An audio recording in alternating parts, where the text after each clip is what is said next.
Good evening. The program will begin momentarily. Please be mindful of your electronic devices so that they don't disturb you or anybody sitting around you.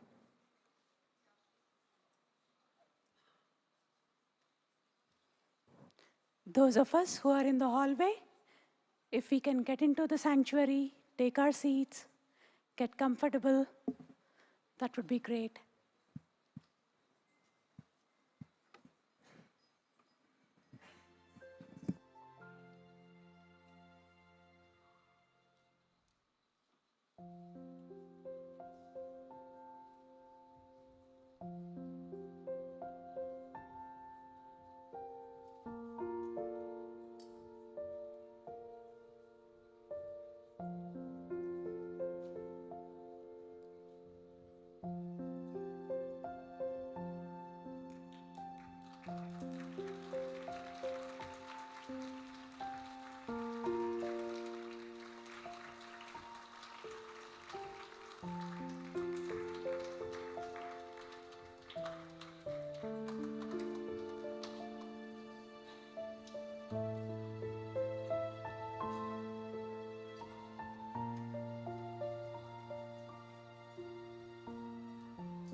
Hello, everyone. You are in for a treat. I've just been downstairs and watched the introduction of three very loving, dynamic men meet and engage with one another, and you'll see that on the stage tonight. My name is Greg Karch, and I'm here because I'm one of the coordinators of Heartfulness in the Atlanta area, and I coordinate the relationship between Heartfulness Meditation and Unity Church. What we're going to do this evening is have Pastor Burdick of the Unity Church be the one who orchestrates this meeting. There's a flow between these three men that I think you'll appreciate and take with you. And there's an added bonus tonight, and that is that you will be able to witness amazing things done by children who have learned skills before things have congealed in their nervous system, or they've learned the idea that they can't do them. They've learned how to do things that will inspire you in understanding what our amazing human nervous systems are able to do. So get ready. We're going to have quite a ride tonight. Pastor Burdick, please come. And thank you, Greg. Yeah. I appreciate it. We make noise in this church, so please do. Thank you, my friend. Good evening, everybody. On behalf of the Board of Directors and the staff of Unity North, it is my honor and my pleasure to welcome you to our home. Those of you in the room, those of you online, there's 2 streams going on, and so there's a lot of people. We bring them in to our heart tonight, yes?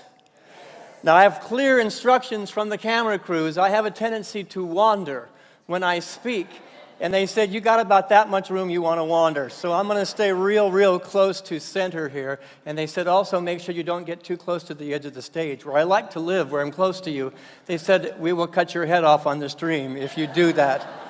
So it is an honor to be here this evening, and I thank each and every one of you. There's been a lot of pieces to make this happen. You know, Unity North usually puts in 6 to 8 months to put on such an event, and we've had about a week and a half.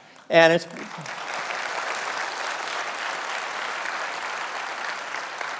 And when you know something very special is crossing your doorstep, you do whatever it takes to make that happen. And tonight will be very special. Our 2 distinguished guests are blessing us with their heart, their wisdom, their spirit, their teaching, their being. And so Unity North is going to move mountains in order to have such specialness on our platform. I want to thank all the volunteers from the Heartfulness group, from Unity North, and from Jay Ivy's group as well, that all coordinated all these pieces to come together. And there was only one piece that was missing, and that was each of you. Thank you for bringing your consciousness into our space and into our room. In Unity, we like to start everything with prayer, so I invite you to take a deep breath with me. And on the exhale, just get rid of everything and anything that would be in the way of you being fully present to the miracle of this now moment.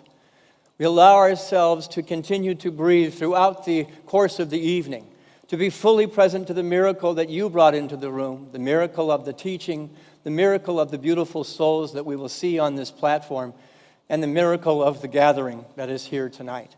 May we feel a deep sense of oneness, of belonging and community, not just with those in the room, not just with those online, but we bring in our beautiful earth home, and we surround all people of all religions, of all paths, of all belief systems in our hearts tonight, that we're a little bit closer as a result of what we do to the oneness that we all teach, to the good that we know is available that maybe we have forgotten. Let tonight be a wonderful remembrance, and in that remembrance there's more love, there's more light, and there's more goodness on the planet, and certainly in each heart. Thank you, God, for these things and 1,000 more. Amen, amen. Together we say, amen. So I want to get right to the introduction. We're going to have our first special guest, and I'm going to invite you to open your heart to this man. You know, I could go on and on about him, but when you give a minister time on a platform, it could get long. Have you noticed that? So I'm going to just read. Renowned teacher of meditation, Kamlesh D. Patel is the global guide of the Heartfulness Meditation movement, more affectionately known as Daaji. He is currently on tour through cities in Europe and North America, and we are so incredibly blessed that Atlanta was on his stop. Daaji's teachings on heartfulness meditation arise from personal experience. It's not just theory, it's personal lived experience, reflecting on his deep spirit of inquiry and his respect for the world's great spiritual traditions as well as scientific advancements. He offers a very practical, experiential approach to the evolution of consciousness. It's very simple. It's very easy to follow, and it's available to all people of all ages and all walks of life. Sounds like what we do here at Unity. This is a match made in heaven. Daaji is a role model for anyone wanting to evolve as a human being and to expand individual and collective consciousness. He is a spiritual catalyst, displaying the perfect blend of Eastern heart and Western mind, with the ability to connect with people, and I saw that beautifully downstairs, from all walks of life and backgrounds, giving very special attention to today's youth.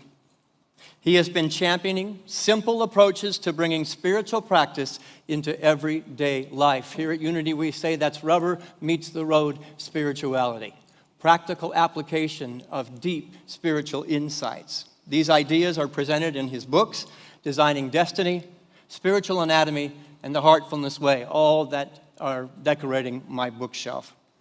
And they've been the center point of workshops bringing together leaders and practitioners of multiple spiritual organizations to gather and uplift the awareness of all human beings.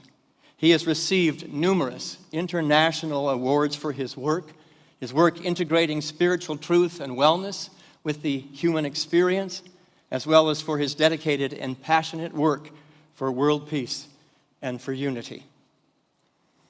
Please join me in this moment in welcoming this consciousness, this spirit, this heart, and this beautiful man onto the Unity North stage. Please welcome Daaji.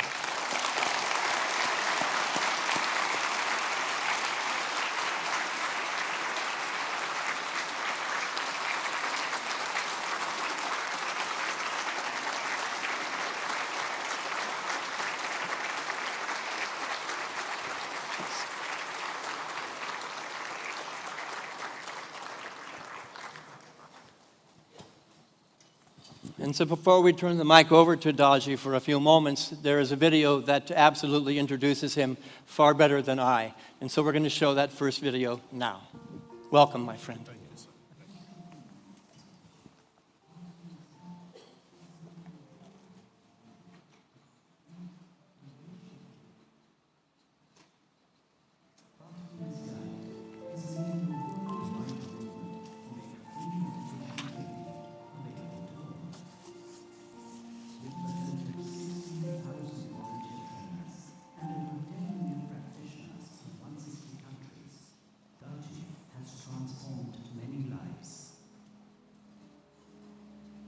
In his books and talks, he shares deep insights into successfully integrating one's spiritual and material life.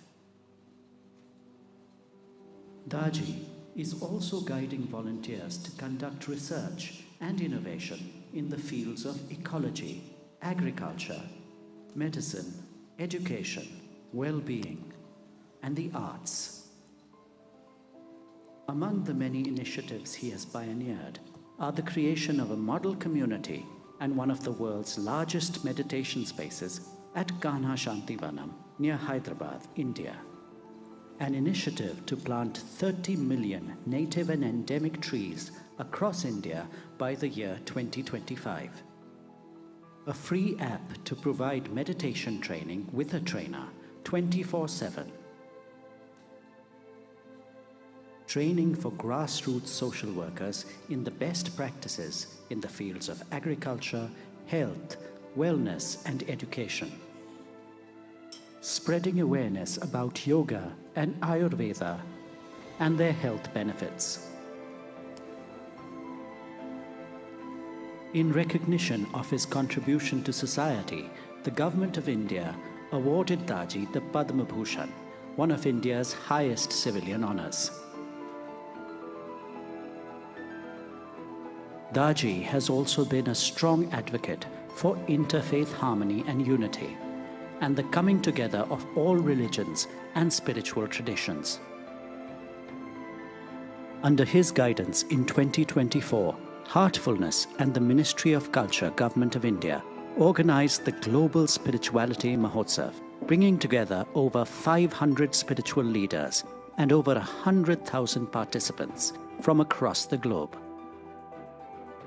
It was a landmark event where everyone came together to promote world peace through inner peace.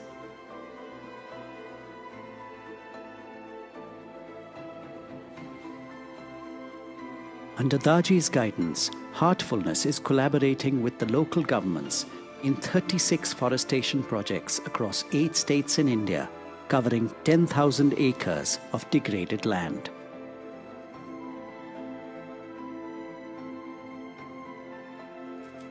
Heartfulness volunteers have conducted value-based education workshops and cognitive development training for over 250,000 students worldwide. Daaji's contribution to the welfare of humanity has also been recognized by the Commonwealth. As Secretary General of the Commonwealth of Nations, I am proud and honored to bestow on you the title of Global Ambassador for Peace Building and Faith in the Commonwealth.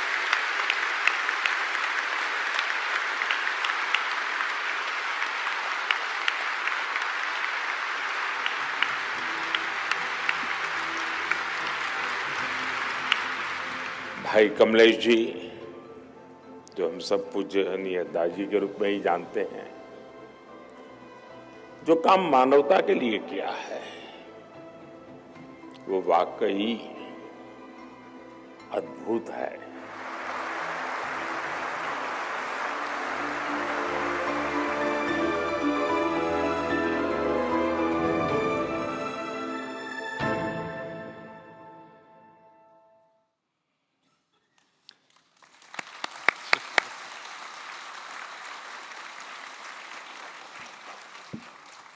And so now my beloved new friend would like to give you an opportunity to just greet the people and say whatever your heart would like to say as opening comments. Well, it's a very exciting evening for me today. So, very dear friends, thank you for coming, joining us at this Unity Church. As soon as I entered, they took me to that silent room. Angel was, decorating the wall, and Lord Jesus in meditation, a beautiful little statue there. It moved my heart tremendously. It's as if silence is speaking to you, see. My main theme of this evening session would be how to bring real peace in our heart through meditation. So I'm going to make you think for some time with some logical argument. Can you be happy if there is no peace in your heart? You may have everything, but can you be happy without peace, though you may have everything in life? Okay. Can you be at peace without the harmony within yourself and with the surrounding or with the people in your family? Can there be harmony without contemplative mind? Can this contemplative mind come automatically, or can it happen without the focused mind? How can you have the focused mind without the mental gym we call meditation? Connect the dots between this meditation, contemplative mind, harmony, peace, happiness. We're going to teach you, walk you through this process of meditation. There are meditations and meditations, but this one especially, where we make use of yogic transmission to transport our consciousness to a level hitherto not understood by us. Most of us fail to understand higher level of consciousness because it has not touched us as yet. The yogic transmission transports us to a different level of consciousness day after day, depending upon how far we simplify our lives and purify our lives. God descends into such hearts who are pure, innocent, and simple. Heavens descends where God descends. So we'll walk you through this process of meditation. And also there is a special program by JIV, Jiv. And third, the most exciting thing, which I am sure will surpass even meditation, and also I would say, I should not say in the absence of Jiv, but it will surpass him too. So let's wait for that moment. Okay, thank you. Daaji. Thank you, Appreciate Pastor. you, Thank being you. willing to ask the right questions and allowing us all to find the answers together as one. So, as he mentioned, there are two special guests here this evening, and we're going to invite the second guest up to the platform now. And the connection that these two gentlemen made downstairs in our Peace Chapel was profound. They're facing the same direction, the same purpose. And I did hear Jay Ivey say that he would commit to your work. I heard the commitment, okay. and I also Thank you. heard it was be done for free. Thank you. So when it See, comes... let's clap it. See. Yes.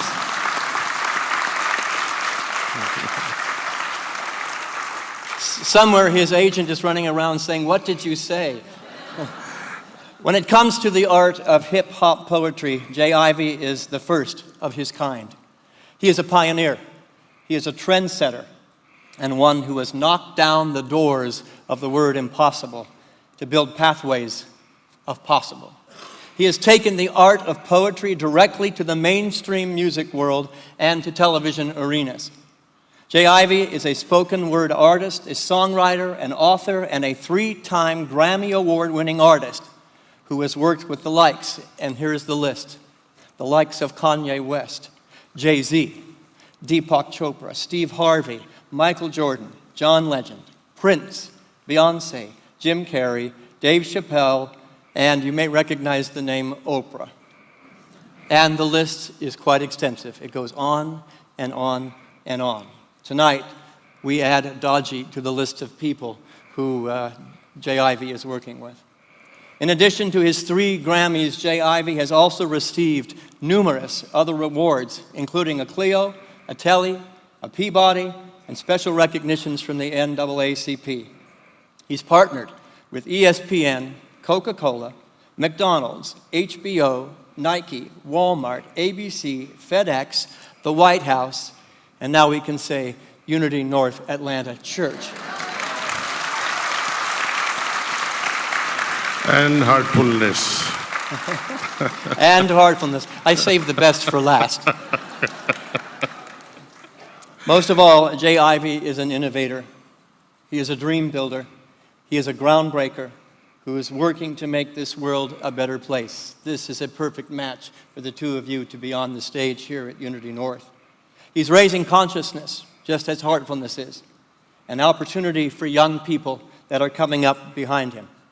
Jay Ivey, like Daaji, sees a need, a human need, and finds a way to meet those needs through spiritual and human efforts. Tonight, he's going to make this environment a little bit better place by joining myself and Daaji and all of us in a time of consciousness raising. We have another video to introduce Jay Ivey, and then we're going to invite him up onto the platform. Please play that video. Okay, so it used to be John Stevens, Yes. and it was Kanye West who said, change the legend. You know, the first person actually was a guy named Jay Ivey, who's also from Chicago and is a friend of mine and Kanye's, and he's a poet. My neural networks love your neural networks. There's a lot of oxytocin here. What he said? I got a story to tell. I need to write.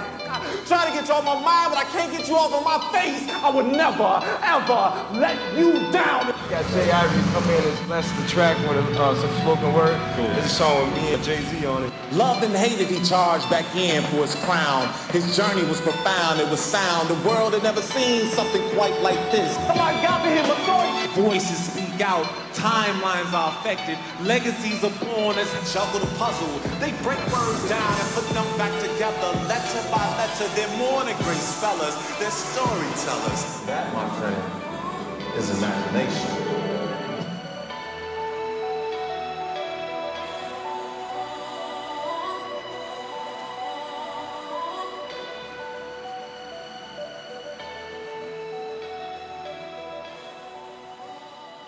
Ladies and gentlemen, will you please welcome to the Unity North platform, Jay Ivy.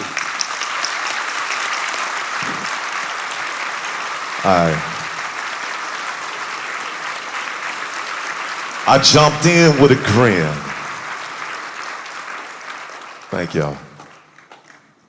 I jumped in with a grin, bumped my chin, scraped my knee, earned my scars, pray for me. You're such a blessing. I'm wrestling with thought, trying to pin something to the pad, the mat. The fat was trimmed but grew back. I went against the grain of my instinct, said I told you not to do that. I knew that, this, that, boom, back. Didn't you feel your stomach churn? Burn like reflux. I make mistakes, then lose trust. Stagnant is my magnet when my thoughts are tragic, but when I'm clear, I steer clear of the fear I hear. You hear that? Sounds like a dream come true. Refreshing like when dreams come to you and reveal themselves in a song, a poem. Straighten you out like a hot comb, a perm. New lessons help us unlearn our ignorance. Each moment is significant, but we take them for granted. I'm trying to rebuild the damage, bridge the gap, tap into the source, breathe through, breeze through my course. What board is this? What's the mission? What's the plan? Listen, it's us against the damn, but man, they winning. They think they winning, you ain't winning. Trying to hypnotize us with their lies. Wake up, open your eyes, stretch your soul, connect with the role you were put here to play. Looking at barrels and damn the spray. We bulletproof, who let the bullets loose? You can't strike us all down. We hurt, but we ain't all in the ground. Each death fertilizes our spirit, our growth, our hope. Our hearts still pound like the first drum played. We birth civilizations like the first love made. I'm back to meet my neighbors in the hood. Back to looking into hearts, looking to the stars, connecting, reflecting. We all been detecting a change, a shift, a tilt in the axis like a close call. It's no accident, something's happening. Feel that? Something's happening, unraveling, I'm babbling purpose. Have you found yours, ignored yours? You getting the itch to explore more, open more doors, peek in? We all seeking peace. To the east, my brother, to the east. I'm from an ex-clan, finishing these moves so I can move to the next plan. I'm plotting. Yes, I get it popping. I pop in so our light can intertwine and dance between minds. Hands open wide. I'm catching feelings. Ooh, I got that spirit. Can't you hear it? Yeah, you hear it. They fear it when we get here, when we get up there, when we climb those stairs, when we scale the air, when we breathe without stress. Yes, we forget how blessed we are. We come far, but not far enough. I look in the mirror, ask myself, what you gonna do in the clutch? I'm breaking the cuss, pushing past the cuss. Pay attention to what they doing to us. Clarity is a must. Habits come calling. In the eye of the storm, I'm holding on to everything that's calming. The fight is exhausting. Thank God I ain't lost it. Thank God I ain't lost it. I stay praying to him. Time to get back in the gym, back on the pen. Working it out because I know it's going to all work out in the end. Why pretend like it ain't? You think things going to defeat you, but they can't. You stronger than that. I'm stronger than that. I done stood on mine. Ain't no turning back. All I got is my word, these words, these conversations. Let them be heard in your nerves, dig in your reserves, and let's raise our vibration. Raise your vibration. Raise your vibration. Raise your vibration. Thank you. Thank you. It's so good to be here with you all once again. It's an honor. It's an honor.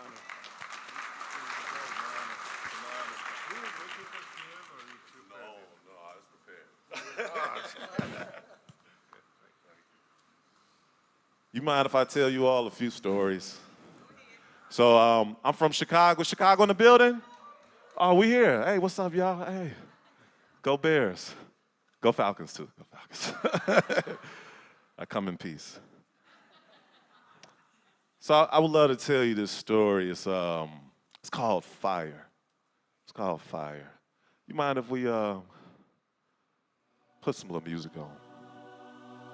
You ever hear the story of King Nebuchadnezzar? You know, the one with Shadrach, Meshach, and Abednego? You see, they refused to kneel down to false idols, so the king ordered for them to meet their fate by being thrown in a fiery furnace. The whole kingdom watched on in earnest. But what the king didn't know was that it's a shame, but they want you to lose your light in the lies. For years we've been baptized in our tears, fixated with fears that haunt us, want us to lose our spark. Isn't it strange? Why is that? Are you scared of our fire? Intimidated by our fire? You run from our fire? Try to smother our fire? You can't extinguish our fire? When something is good, we say that. Fire. Didn't they ever tell you not to play with fire? When done right, fire provides heat, fire provides light. But when it becomes enraged, it can no longer be contained. Only the brave fire fight. You can't fight fire with fire. Together we get stronger, last longer, blaze trails. Intimidated by our power, they lie and say that we raise hell. By the campfire, we tell our stories as we throw your lies in the fire. As we dance by the fire. As we romance by the fire. We teach our young by the fire. Souls are reached by the fire. Goals we meet by the fire. Your control is breached by the fire. Where there's smoke, there's fire. Fire. Where there's hope, there's a burning desire. We warm up like the vocalists in the choir. Fire. Even when times get drastic and dire. Fire. In this movie of life, we may drag and rough drafts. So we backspaced and backdraft. To cool off, we take bubble baths and volcanoes. Give praise to the Almighty. Sit down and converse with angels. The king couldn't believe his eyes. He ordered 3 men to be in flames, scorched on the bed of their lives. But to his surprise, there were now 4 men that moved about. In that moment, the king's doubts were singed, cremated like ashes in an urn, because he knew that the truth would no longer be lost like the libraries they burn in the fire. Y'all feeling good? It's so good to be here with you. Like it was said, this was a last-minute effort, and I'm so happy that it all worked out. It's such an honor to be here with you all, to share in this moment of praise and love, meditation, and uplifting of our spirits. It's so needed. When I say get up, I get. I want you to say down. Y'all ready? Get up, I get. Get up, I get. Get up, I get. Get up, I get. We all here for a reason on a particular path. You don't need a curriculum to know that you're part of the math. Cats think I'm delirious, but I'm so serious. That's why I expose my soul to the globe, the world. I'm trying to make it better for these little boys and girls. I'm not just another individual. My spirit is a part of this. That's why I get spiritual. But I get my hymns from him, so it's not me, it's he that's lyrical. I'm not a miracle. I'm a heaven-sent instrument. My hermetic regiment navigates melodic notes to your soul and your mental.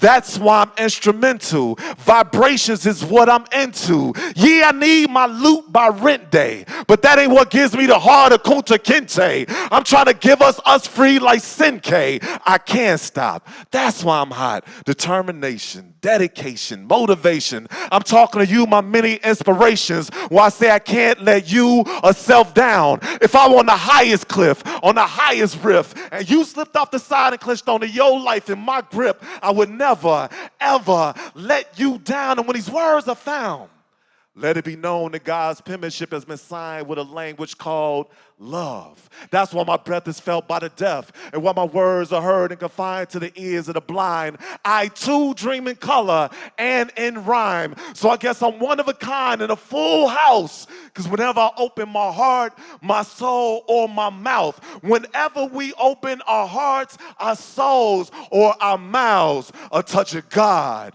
reigns out. Get up, I kid. Get up, I kid. Get up, I kid. Get up, I kid. Hey. Thank y'all. Thank y'all. So when you find your gifts, when you find your purpose, we all have it as all there. We were born with this greatness inside of us all. But when you have the opportunity to tap into that greatness, you realize these gifts come from somewhere else. You know, I'm a heaven-sent instrument.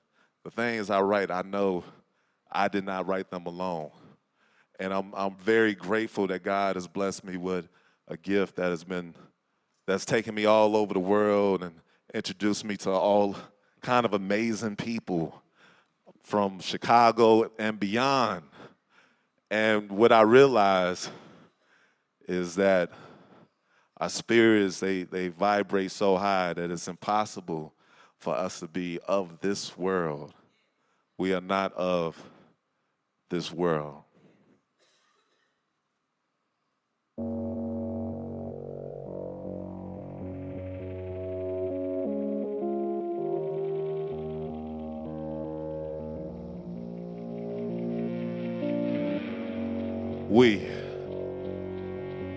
We're not of this world.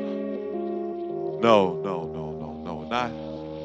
not this world. Not the world where hate is scattered about like broken glass, where class trumps love, where trauma strikes like the lightning above.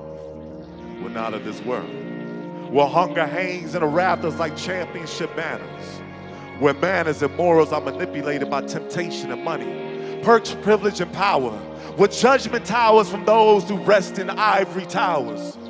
We're not of this world, not this world, where excellence is envy, where our cities have tent cities, where stories like Emmett Till haunts our history. We have a history, a habit, a race theory, a judgment, a jury, drowned towns and massacres, those who are chosen to be masters of people, masters of her and her body. That's her body. We're not of this world, a world that vowed to hurt everybody, body snatchers that would snatch your body. My brother Bang said, Jay, they don't want your body, they want your soul. He said when a prisoner dies in prison, they quick to let the body go. No. We're not of this world, where heroes are muted, where churches are looted on live streams. I've seen so many who have had dreams get signed, swallowed up, shelved, and put out in the cold like a deer standing high beams. How does it feel? Like a Mack truck? Like Mike Tyson's jab punch? Like his uppercut? How does it feel? The mass shootings are too often too real. This is simulation being played in real time. Are we truly a civilization? These uncivil moments are real times. I'm hurting for you and yours while I'm still trying to heal me and mine. Rain or shine. You can clearly see that the oppression is by design. Why else would you steal my voice, my words, my truth, and make it high? Centuries later, why can't I name my tribe, speak my language, or name my tribe? It's a miracle that we came to this world and survived.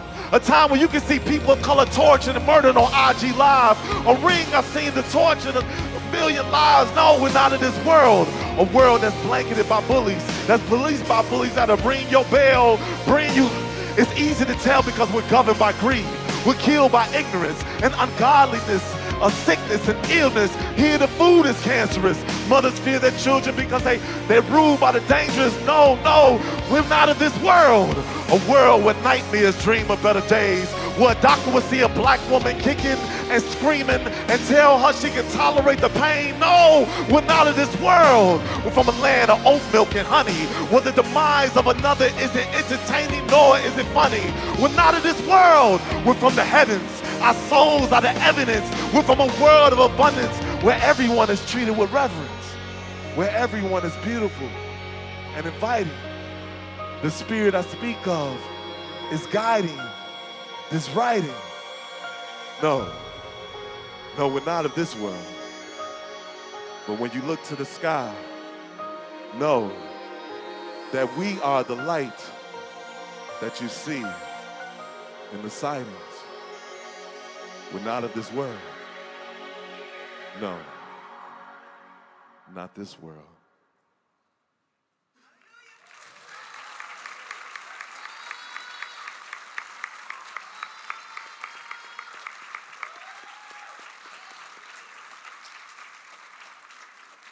If I could, I would love to take a moment and pay homage to one of my ancestors, one of my angels, one of my heroes.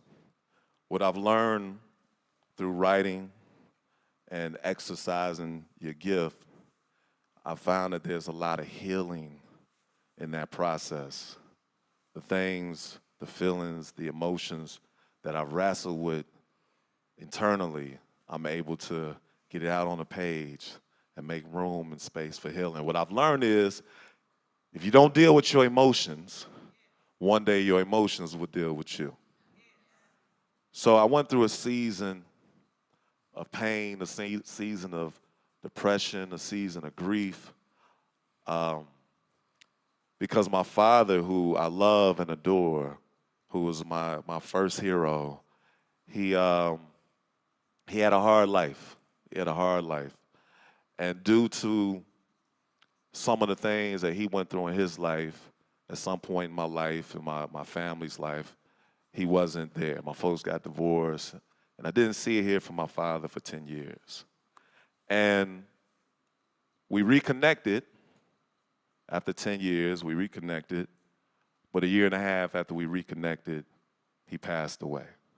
He transitioned. He moved on. And that left me, very young man, devastated, lost, hurt, not knowing what to do. And I would always come back to this gift, this God-given gift, this art that will allow me to release and heal and just find some comfort, when the storm was just too much to bear. So I wrote this poem. It's a long, long story, but I'll shorten it up by saying that I got to a point where I decided to write a poem or write a letter to my father. And immediately after writing this poem, that the weight of that pain that I've been carrying for years, it just evaporated. It felt like I could fly, like I could climb any mountain. You point at a mountain, I could climb it, because I got this weight up off of me. So I would love to share this poem with you all. It's called Dear Father, and it's a part of, it led to my book. I have a book called Dear Father. Oh, you have it, Carolyn? Hey, everybody say, hey, Carolyn. Oh, thank you. I'll take that one. So this is my book, Dear Father, Breaking the Cycle of Pain. And together we've partnered, me and my beautiful wife, we have this amazing day where we, in Chicago, where we give back. I mean, we do it throughout the year. We always give back, but this is a part of our mission. We want to use this tool to help heal young men and women who are growing up in single-family homes. So this poem is called Dear Father.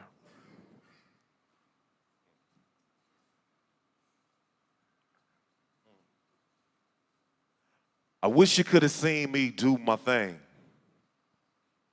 I wish you could have been there the first time I sang. I wish you could have seen how your baby boy flow. I wish you could have seen me rock just one show. I wish you could have seen me do my thing. I wish you could have been there the first time I sang. I wish that you didn't have to go. I wish you could have seen me rock just one show, one show. Dear Dad, these words are being written and spoken because my heart and soul feel broken. I laugh to keep from crying, but I still haven't healed after all of the years of my goofiness and joking. You got me open, hoping this ill feeling past won't last. I wear a mask, my people won't ask for the truth. Truthfully, the truth hurts. Why does it hurt so much? I find myself fighting with myself every day to remain sane. My peeps think I changed, maybe tripping on my fame, but I'm still the same old James. I know it's a shame I don't come as around as much because I don't want them to see me acting strange. I don't want them to feel one drop in my rain, but I can't seem to get these feelings to stop. I can't get these thoughts on my brain. Now when I really need to reach out for your dad and touch your hand, I can't believe you're out of range. I'm starving for your love and I'm begging, please ease the crave. When I was little, I thought you left because I wouldn't behave. Later on in life, I found out that it was the cane as well as other things. And with all the scars, it was hard, but I learned to forgive. I forgave. I forgave for missing my basketball games and the touchdowns I scored the football games. I forgave for coming home high and drunk, wrestling with my mother going insane. I forgave for missing all of my track meets and not being there to greet all the pretty girls that I wanted you to meet. I forgave for missing my birthdays and graduations and not being there when I needed advice in certain situations. I forgave despite the fights, the years, for all the tears lost, wondering if I was loved. Sometimes all I needed was a call and a hug. I mean, I understand that people break up and don't make up and some relationships don't last forever, but why weren't we together? Mom could have found a new man, but where was I going to find a new dad? Looking back, I wish I would have begged me, pleaded my case, because I felt like I didn't matter, like I was deleted and erased. I would cry, still cry so much I get headaches. I try to get you off my mind, but I can't get you off of my face. I see you every time I see me, and I can't do nothing but ask God to bless me, expand my territory, place his hands on me, and keep evil far away from me. I asked him to protect me like I wanted you to protect me from the bullies and the police. Now to protect my soul, I write poetry and release. And some say I'm a beast, but I'm just trying to find peace so I can pick up the piece of me that falling apart. I shopped all up for love, and I ended up with a lot of good items in my cart that helped me pull out the dart and help me get out the dark, one being my art. But along the way, all of my decisions weren't so smart because my love was amputated. My life became complicated. My family, but Dad, I don't know if you knew or not, but my sweet, sweet family became dysfunctional. I mean, I remember hiding under the dining room table when you and Ma would fight. I remember dishes, pots, and pans being put in flight. I remember the hole that you punched in the wall. I remember when Ma called us to work and told us not to let you in, and you broke in, told Mama get y'all. I remember the alcohol and the smoke and going to the bathroom every 5 minutes so I wouldn't choke. I remember you called me out the blue and told me I had a brother that died that I never knew. I remember you snatched my training wheels off my little orange bike and making me ride when I was only 2. I remember when you pushed Ma, she broke her ankle. I remember sitting there thinking, how could you do this to such a beautiful angel? I remember Ma waking us up in the middle of the night saying, shh, Jimmy, be quiet. Put some clothes in the jewels bag. We going to grandma's, and if your father come up to your school, don't tell him where we'd be. I remember spending Christmas at grandma's playing with my Stretch Armstrong thinking, man, this ain't my house. I wonder how Santa Claus found me. I remember your stinky feet. I remember all that pepper that you'll put on those ghetto meals that you would fix for us to eat. I remember listening to you on the radio, WVON, before I would walk to school. I remember all the cars and planes that you would make and all the kids on the block thought that my dad was so cool. I remember you ran down the car and I was thinking, man, Dad's fast. I remember how you would curl your mustache. I remember the past. I remember the good and the bad. I remember thinking this love false. I remember moving to the birds, my boys replaced my love that was lost, and they would make me laugh and giggle. And my boy even taught me how to dribble so I could make the team, and I did. I thought that I would die without you, but Ron, Drake, Ike, Egg, and Todd made sure that I lived and was never sad. They even gave me their dads. Mr. Kemp, Mr. Whitaker, Mr. Cross, and Mr. Price became my dads, my cool daddies, but the little boy in me still wants his daddy badly. I feel like a scared little boy afraid to become a man, but I think I'm ready. I think it's time. I think it's time to shine and get mine. I think it's time to shine and get mine so I can ease my mind, let my soul climb. I think it's time to stand as a man of my own too, just like you used to do before those demons started hunting you, because all I want to do is to make you and my proud, and I wonder if you are. I wonder if you know. I wonder if you know that God gave me a gift. I wonder if you know about the spirits that I live. I wonder if you know I touch people with my words. I wonder if you know that I inspire actions with my verbs. I wonder if you know that your baby boy to the show that aired for millions to see on HBO, and that New York crowd that I didn't even know actually gave me a standing O. I know you're proud. I know you are, because I'm going to be the best just like you want to be. Watch and see. And just in case you can't, I'm going to scream it so loud that I shake the clouds and move them out the way of my sunshine, because that's what you are, Dad. James Ivy Richardson Sr., do you hear me? You are my sunshine. That's why I forgave you, because my love for you is still the same. It may have gone through a transformation, but it never really changed. So I swear on my mama and on my name, I'm going to stop this rain, conquer this pain, make sure that you did not die in vain. And when I get to heaven, when I get to heaven, I'm going to jump in your arms. We go kick back like when I was little and watch the Bears game. I wish you could have seen me do my thing. I wish you could have been there the first time I sang. I wish you could have seen how your baby boy flow. I wish you could have seen me rock just one show. I wish you could have seen me do my thing. I wish you could have been there the first time I sang.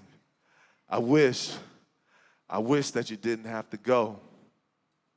I wish you could have seen me rock just one show. One show. Thank you.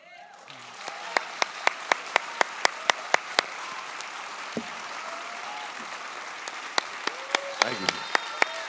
Thank you. Again, thank you. Again, it's an honor to be here. Thank you so much. Thank you. It's an honor to be here. It's an honor. It's truly a gift to be able to share your gift. So I thank you all for making space for me, for that little boy inside from Chicago who was growing and still healing. So I thank you all for this. It means so much. If I could, I just want to leave with a short poem. And this poem has been my North Star, if you will, over the years. And I want to share it with you all and give the space. Give the space back. Sorry, I'm a little out of breath. This is called Dream Big. True life may seem at an all-time low. You've tried everything, but you can't seem to find your flow. So success comes slow when problems tend to grow. You see your friends shine like it's 100 degrees while you chilling at 10 below. It's cold out here. It's freezing. The bad times are increasing. Bad energy is all that your surroundings are releasing, so misery's been feasting on your soul. Vices grab hold and lows get heavy. You feel so heavy, but you can't block your blessings. When they come your way, you gotta be ready to receive. You gotta shake off the fear and believe, because at times we're tested to see how strong we really are, how far we really go. There's an army growing, but you can't join unless you know what you're fighting for. Because if you stand for nothing, you'll fall for anything, so stand tall. Know that you can't walk until you crawl. You can't run until you walk. You can't fly without a running start, so pump your arms when you come off the blocks, and it won't do you no harm to come off your block. Get out and see the world, because everyone has their own mountaintop. It wasn't promised to a few, but promised to those who knew. So climb the way you breathe and never stop. Inhale your best. Exhale the bad stuff. Keep on keeping on. See where you're going and work on getting there. Don't hate on others when others get theirs, because you go get yours. You go knock down your own doors. Know that God go take care of you and yours. That's why miracles happen out of the blue. So know that and remember that can't nobody stop you but you. Can't nobody stop you but you. Can't nobody stop you but you. A little louder. Can't nobody stop you. I don't hear y'all over here. Can't. That's better. In the back. Can't. Let's turn it up 3. Can't. Let's get one real loud. Ain't nobody stop. Because dreams don't come true. They are true. So dream big. Then after that, dream even bigger. So big that Martin and Coretta are up in heaven holding hands, smiling down at us with a tear in their eye and joy in their heart, saying amen, amen, amen. My name is Jay Ivy, y'all. Thank you so much. Thank you, thank you. It's amazing, brother. So I think you'd agree he rocked the show. Woo.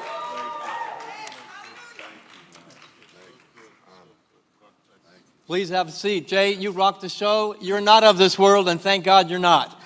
Because you're elevating us all to a higher vibration and a higher place. Thank you for your heart and your spirit. You are a fire. Thank you for bringing your fire into this room. What a blessing you are.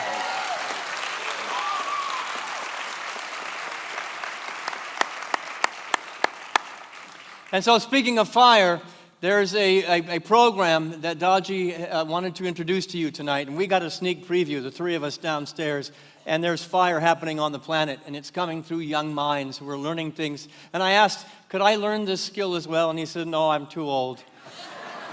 I was going to say that Jay Ivy, I didn't know who you were before this, but you have a whole new demographic in the geriatric crowd that loves you now.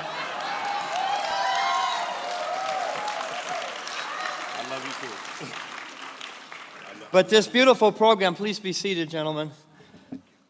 We'd like to introduce the Brighter Minds program. And Daaji, if you could speak about the partnership between Heartfulness and this beautiful program that we're going to introduce and these beautiful young people.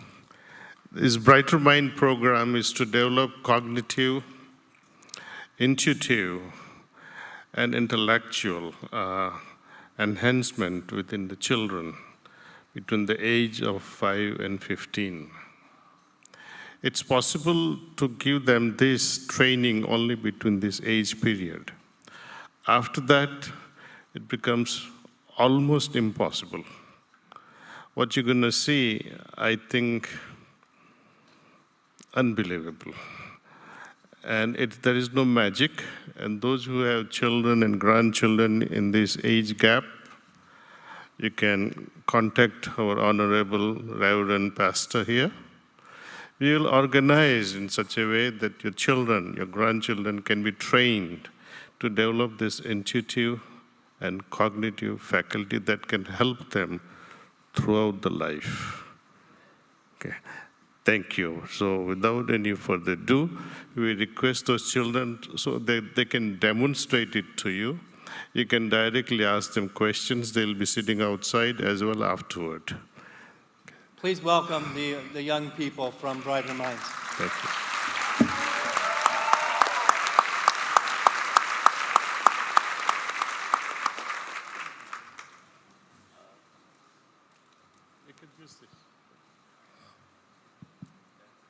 Hello everybody, my name is Srinath. I am 16 years old and I've been part of the Brighter Minds program for 8 years now.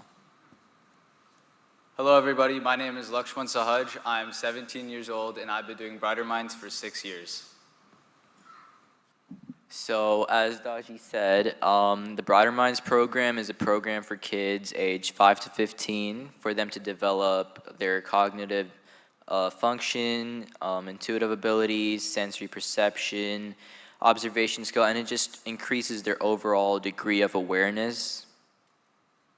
In this program, children go through activities such as eye exercises, breathing exercises, alpha wave music, and brain gym exercises. So I would like our Atlanta youth to help us with our demonstration.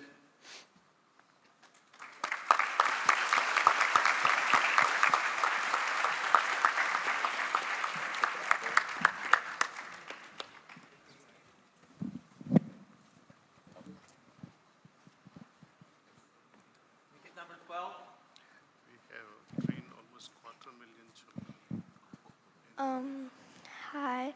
So we're going to start with brain exercise number 1. Put your hands out like this and face them towards yourself. Make your hands into fists and take your right thumb and your left pinky out. Now switch. We're going to do this 10 times. 1, oh. 1, 1, 2, 3, 4, 5, 6, 7, 8, 9, 10. Please think over it because I don't know what system. We need to do this. For our second exercise, we're going to take our right hand and hover it above your stomach. Now move it in a circular motion. Now take your opposite hand, in this case your left hand, and hover it above your head. Now move it up and down. Now let's combine both of these motions. 1, 2, 3, 4, 5. Now switch your hands. So your right hand would be above your head and your left hand would be in front of your stomach. We're also going to do this motion 5 times. 1, 2, 3, 4, 5.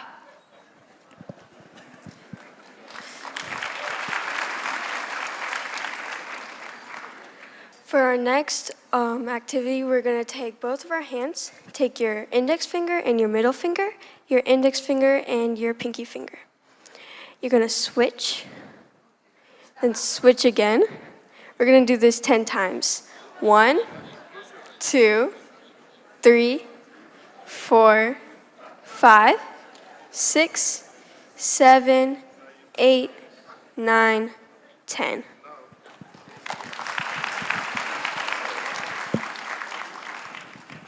For our final exercise, we're going to grab both of our hands.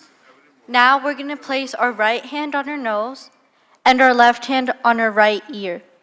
Now take your hands out again and put them on your knees. Now we pull up our left hand and place it on our nose and our right hand on our left ear. We're going to do this exercise 10 times. And notice how the hand that's on your ear is on top of the hand that's on your nose. Let's do this 10 times. 1, 2, switch, 3, switch, 4, switch, 5, switch, 6, switch, 7, 8, 9, 10.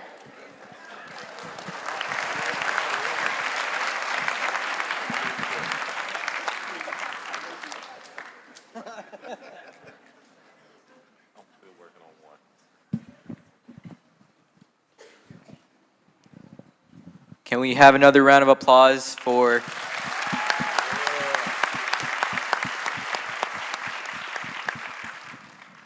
So along with these exercises to coordinate the left and right hemispheres of our brain, this increases our cognitive development. We also practice these blindfold activities, which we will demonstrate to you.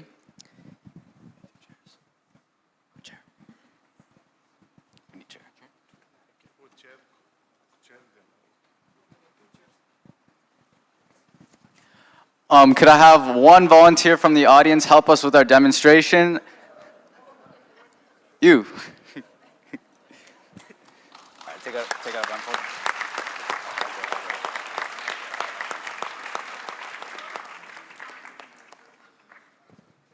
What is your name? Solomon. Nice to meet you. Okay. Could you please try on this blindfold, please? Sure. Can you see anything? No.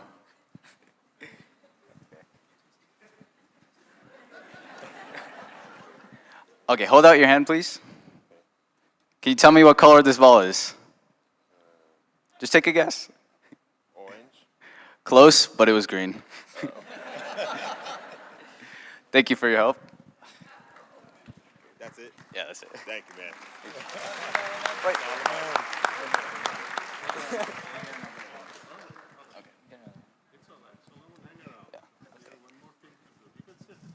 You sit down.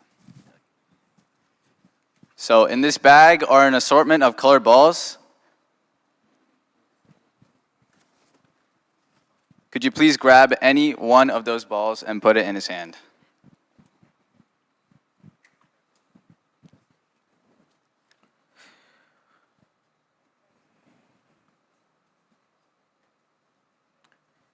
This is red.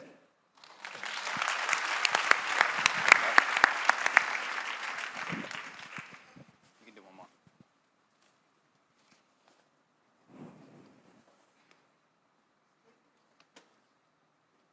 This one is purple.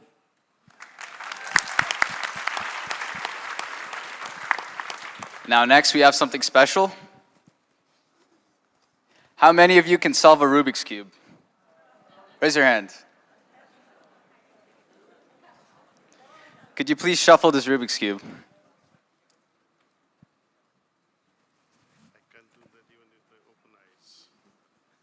Shuffle it. Can you shuffle it? Even more. Like a lot more. Just keep twisting.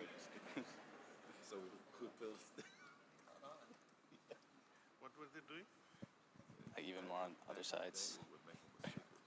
Okay. Yeah. Thank you. Could you please put it in his hands?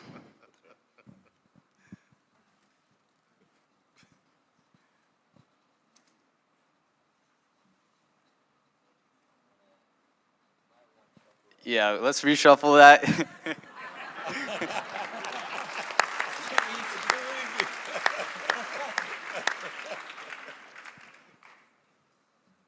Oh. Downstairs, I shuffled that thing a lot. Shuffle like each side, And just I rotate was blown it. away. And then flip the cube and rotate it again, like to the side, whatever. Like rotate the cube like this, and then you could shuffle like that. Yep. Yeah. Mess it up as much as you can.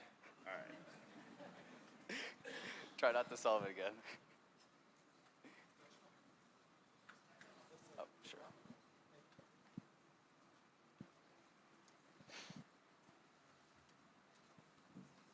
Yep, that should be good. Thank you.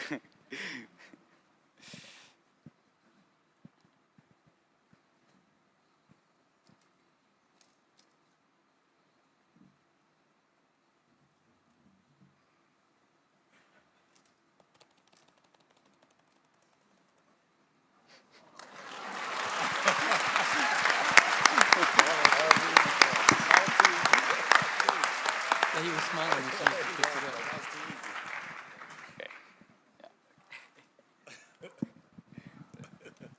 So that was too easy, huh? That was too easy.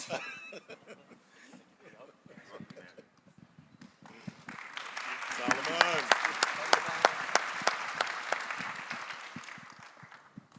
Could I get another volunteer? Come on up, sir.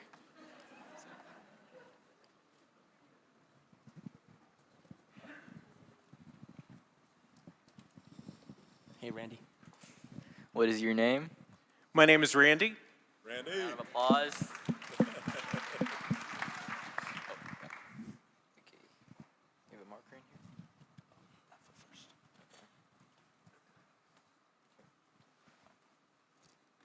Oh, it's another bag.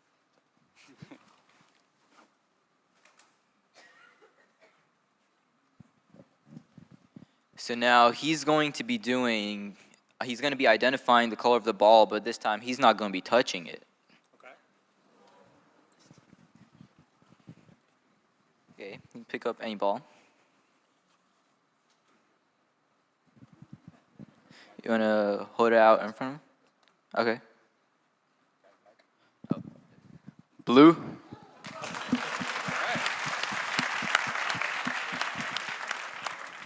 Okay.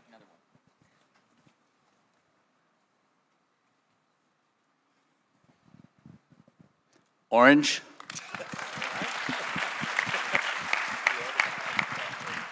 Would you like to write something on the board over here? He's going to read it out for us.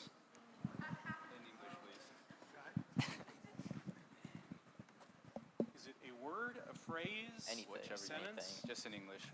Okay.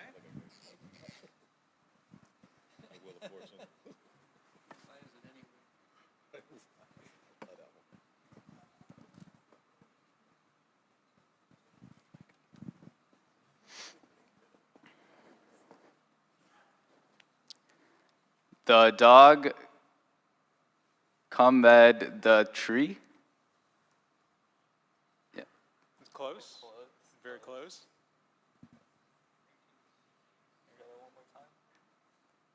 The dog combat the tree. That's. Do another phrase, please. Sure. Oh, the handwriting. The L and the I look like a U. At the handwriting class. Yeah. Bigger? Do you have some way to erase it? Not really, no. Not really. Okay.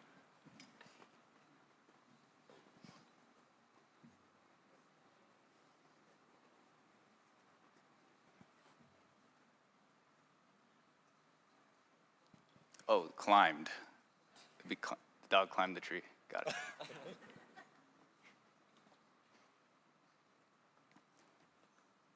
3 blind rats.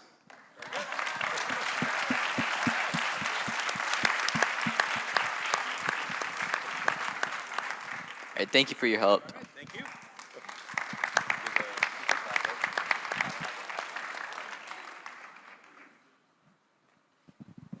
So what you guys saw, that was not magic. These are skills that can be acquired through training of this Broader Minds program. It's a 30-hour course. And so, as he said, we have alpha wave music, we have all these exercises, brain exercises, breathing, and we also do the heartfulness relaxation, which calms us down. And so the special thing about this alpha music, it brings our brain into this alpha state where our brain waves vibrate at the alpha frequency. So this puts us in a state that's optimal for learning, so we absorb things faster.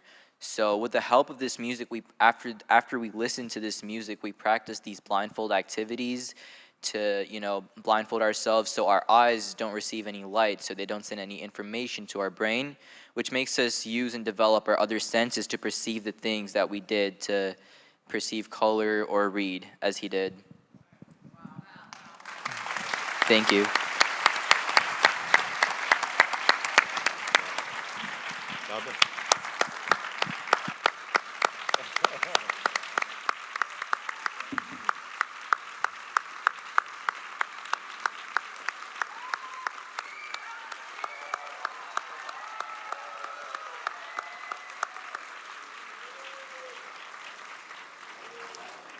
I want to tell you that downstairs, Jay Ivey opened up his book and a random page and pointed to a paragraph, and those 2 young men were able to read it, having never seen it in the same room. It's pretty amazing and beautiful. Can you speak just a little bit more before I ask you some questions about this program? Please.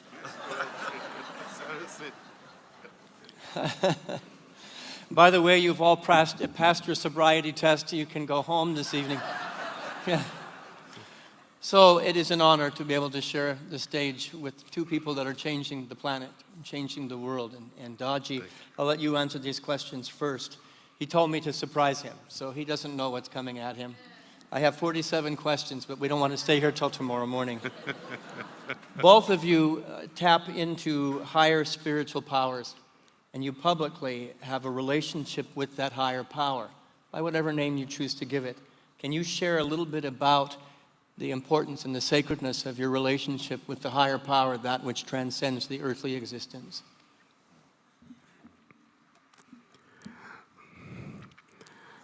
For that to understand, I'll share with you a simple observation. As soon as the baby is delivered from mother's womb, baby begins to cry. And that's the first time, despite of the pain, mother smiles when baby cries.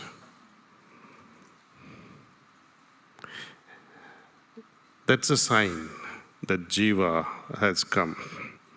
Life has come along with the body. If baby did not cry, then doctors would frantically run around. Nurses will also go crazy, actually. And they would tell the baby, resuscitate by tapping the back so that they can breathe or stimulate the heart. And even then, the baby does not cry. What happens? Mommy cries, whole family cries. Because that life force, it really does not matter what we call that. We call it jiva, or we call it soul, or you call it life force, or you call essence of God. And that entity is with us since birth, and it stays with us until in its own wisdom it decides to kick the bucket and say, I'm going. I mean, it doesn't even say I'm going, it just leaves. Okay.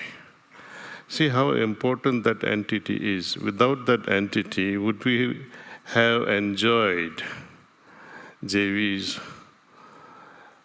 exciting rendering of his poems? Would you have been able to come here and pray? Even prayer is impossible without this life force that we all have within us. Have we ever conveyed thanks or expressed gratitude to that inner being?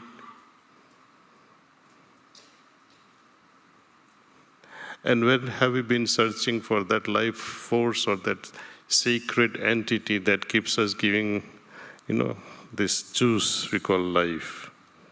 It's not outside us. The Lord is within my heart, says Lord Jesus too. Father, the God, the Holy Spirit, they are all within my heart. They are not outside. In such congregations, we come together like brothers and sisters, inspiring each other. We don't decry the need of such congregations. But ultimately, despite of being together in such places, one has to close eyes and look within and be grateful to that entity. There is God everywhere, but the fundamental thing is, He is within me too. I begin with that. And then slowly, this will take me to that. And both becomes one. It's like when a drop from the ocean falls on the seaside, and if it happens to fall on your hand, you can either decide to take it and again put it back in the ocean. One of the saints from India, Saint Kabir, he describes his final state of merger with a beautiful poem. I just say the one sentence. I can't sing like you, but he said it's like raindrops falling in the ocean, losing its own identity, but it becomes the ocean in the end. This is the relationship we have with the highest being. So let's not be afraid of surrendering and accepting and going headlong speed towards that ocean. Be merged with that. Thank you. Thank you. Thank you.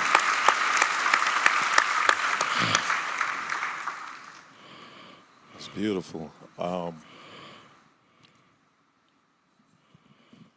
You would think I know how to use.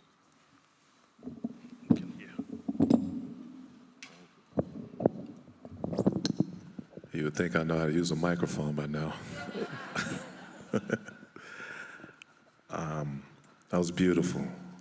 I think for me, it's almost as if the body or existing in this body, in this temple, it can almost trick the mind to feeling like we're alone, feeling like we're on an island or isolated. And what I've learned through my poetry, like prayer, like meditation, is a beautiful reminder of our connection with each other and our connection to the source. So when I write, when I exercise my gift, I find myself at the highest level of myself. I find purpose in that. I find that I'm not alone. That I find my truth in it. I find my truth, and I'm able to use this light to make it down this road. We on this road just trying to figure it out. And for me, poetry or exercising our gifts, it enables us to open up and tap into the source, and be reminded of who we come from and what we're connected to, and why we're here with this precious time that we have. We're only here for a blink of an eye, and every time I write, every time I have an opportunity to perform, for me that has been evidence of that higher power and that the beautiful purpose that I've been afforded while here. So I think it's important that we all remember to exercise, look within, pray, meditate, so we can vibrate on a higher level. I think that's there's a lot of hurt in us. There's a lot of healing that needs to be done, and through our gifts, I feel like we can heal together. I believe it.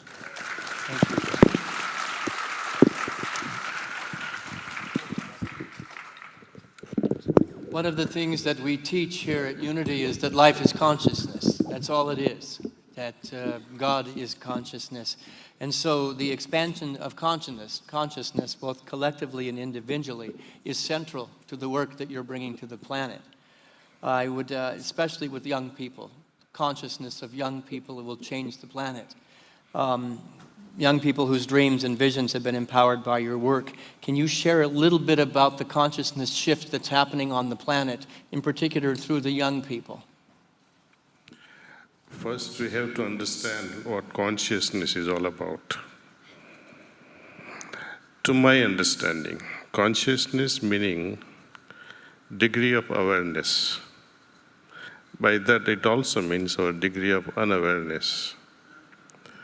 But that's not the end of it, that's 50%.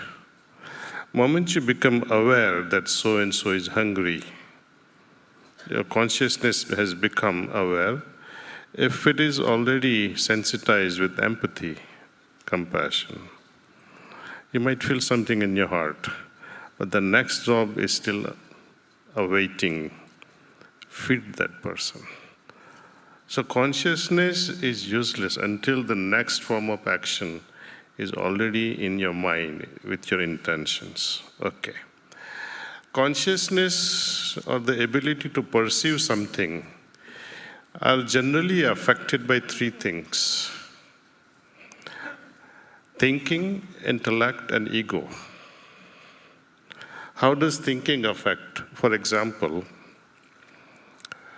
you have a certain way of thinking. Your spouse has a certain way of thinking. Mother has a certain way of thinking because of their background. There was a beautiful experiment done at one university. The research was all about African boy being tortured. And they had taken the video. And it was shown to various people from Jewish background, from African origin background, Indian background, Islamic background, Caucasian background, and you can see the response was different in all cases. The fMRI functions were different. All these people who were observing this video, they were all in all chambers, fMRI chambers, and each one response at the brain wave level was different. You cannot lie and say, oh, I'm so sorry. Your brain cannot lie at that moment. It registers your emotions. It's different. It only shows that our thinking is programmed by our society, our community, the way I was raised. So thinking changes my perception. So when evolution of consciousness happens, we go beyond thinking into feeling things. Am I able to feel the pain or the pleasure, the joy, the excitement in other person? Then I can say, I'm resonating, I'm vibrating at the same frequency with the other. And when I vibrate with the ultimate, My resonance is with the ultimate divinity. My consciousness, which is limited to individual, now becomes cosmic. This resonance is required. Vibration that I am limited with my thoughts now has to expand. How do you do that? How can I transcend my very mind? Meditation is the vehicle to transcend the mind. And what becomes of thinking? When consciousness evolves, what becomes of my thinking? You move from thinking to feelings. Very simple. You move from mind to the heart. Right? Simple example, when I used to run pharmacy business in New York City, and I would end up having some problems now and then, and for which you think for days together, months together, and you put a proposal to your wife, she would ask, what is wrong with you? Right? Or your mother. And before you even finish expressing your problem, they come up with a solution for which you had a headache for 3 months. Why? Because they don't use logic. It's not that women don't have brains. They have bigger heart. So I always say to our sisters, don't please fight for equality. You're already higher. On the evolutionary scale, when you talk of consciousness and its evolution, as far as when you're trying to move from thinking to feeling, from mind to the heart, they're already advanced. Now, how does intellect creates problem? You have just seen these children doing amazing feat. It has nothing to do with intellect there. Solomon was here. He used his intellect trying to find the color. Intellect fails you. But when you evolve and intellect becomes intelligence, becomes intuition, then it gives you the right guidance. Okay. Now the third thing I mentioned was ego. How ego either restricts your consciousness or ability or perception and responds to the perception. Suppose ego says, JV is so and so. Okay. My ego says, why should I meet him? I am so and so. I am president so and so. He's just a singer. He's just a poet. Then what happens? I cannot perceive his feelings. I'm restricting. And the moment you become restricted, it becomes problematic for you because of your ego. But ego is not your enemy either. He's your best friend. Ego can be your best friend if you utilize it. Just as mind is not our enemy. Mind, if utilized well, if ego is utilized well, they can be productive. Give you a small example, like JV again. I'm sorry I keep repeating your name again and again. See? Would you be happy with your yesterday's performance if everybody is giving a standing ovation for 10 minutes? You'd definitely be happy. But in your heart of hearts, when you're performing the same thing day after tomorrow, would you be happy with your own performance matching yesterday's? No. You want to outperform your own performance. That is using best use of your ego. Because there's self-pride associated with it. So ego is not all that bad. But to think, I am JV, no one is better than me in Chicago. See? Right? Then it becomes arrogance. It's the same ego with many faces. When we meditate, when we are pausing ourselves, centering ourselves, we're able to see ourselves in total clarity. We perceive ourselves with total clarity, especially when we are quiet and centered. It tells you where you are going wrong. You want to continue going wrong? It's your choice. But heart will always tell you when you go wrong. So the art of meditation, especially this heartfulness way, is to refine consciousness, refine our life altogether, simply by listening to the heart.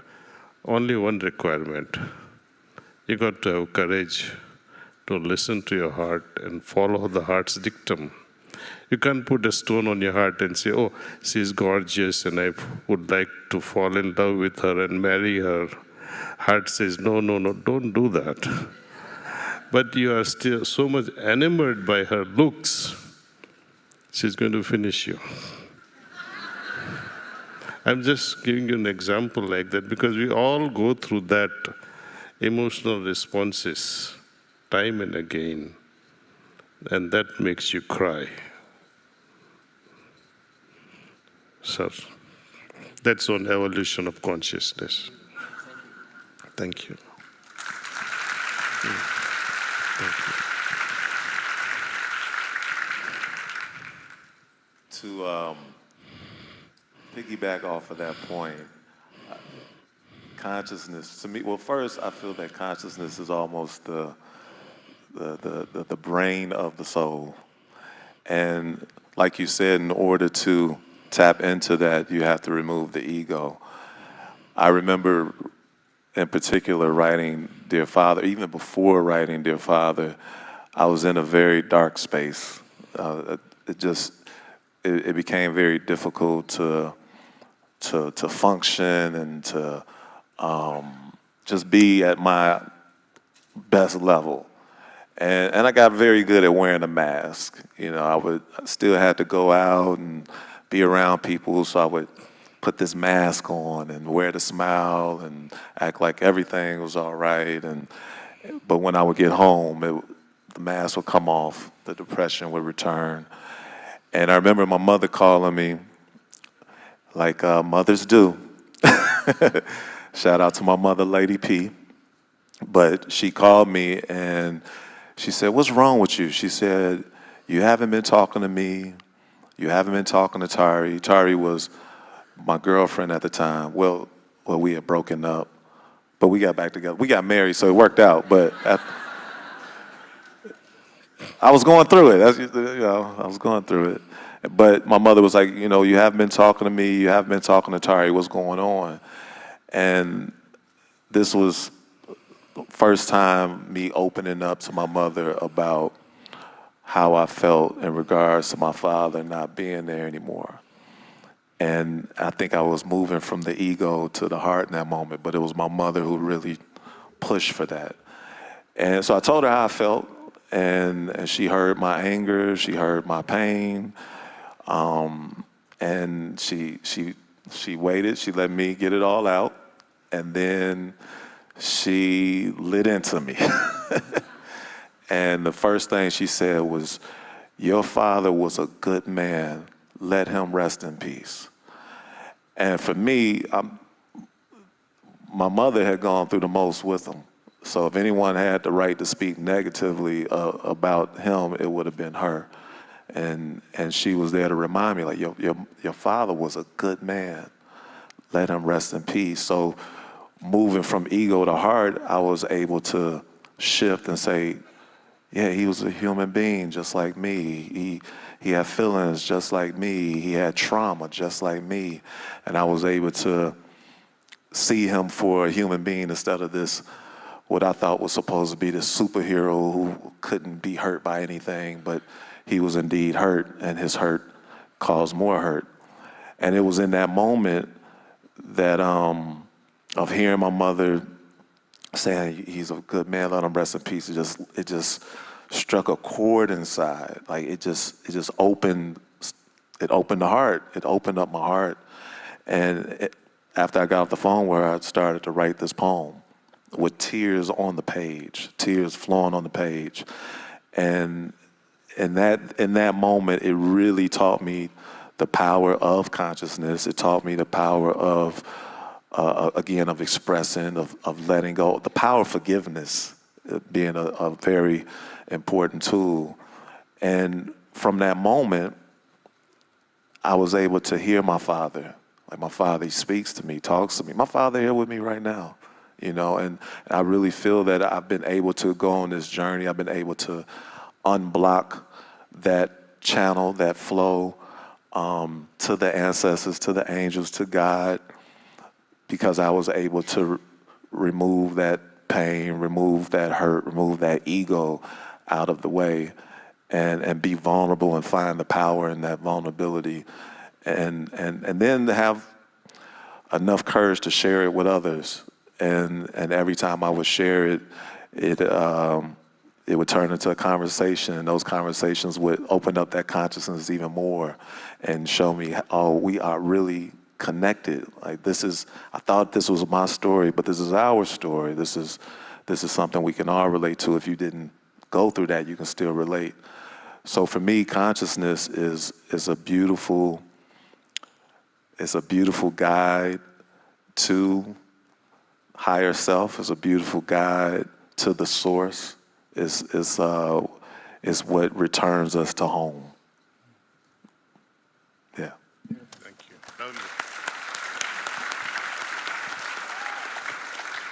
It's an amazing dance. Consciousness, compassion, forgiveness, the heart, they're all dancing at all times, but we have to be the ones that access it. And both of you bring forgiveness into your work in such a beautiful, beautiful way. We don't have time to go into that, but next visit, we'll talk more about forgiveness. I have just one final question, unless you want to say something about forgiveness. No. Okay. So we have one final question. We are going to go a little bit late, probably 9:30 this evening, because I'm all about this meditation we're about to get. But one final question for both of you. Both of you are bridge builders, and that's something that we do here at Unity, in the Unity movement. You're building bridges between ancient truths and the modern world that we live in today. You're building bridges between all the faith traditions. Interfaith work is very important to the Unity movement. Between spiritual realities and just simply being a human being walking the earth day to day to day. Can you share a little bit about why these bridges are so vitally important to the future and to life as we know it today? Wow. It's a tough question to answer. Because any question that has a problem associated with also seeks a solution, and that's why it's very difficult. Are we able to solve the problem so far because of religions? Are we trying to whitewash and say we're going to create unity despite of differences? I have seen in Middle East especially, and I returned to Sheikh of Dubai, they have established a ministry of tolerance, ministry of tolerance. And tolerance to me is an obnoxious word. I tell you why. Are you married? I'm ready. You're married. Okay. Would you tell your wife I tolerate you?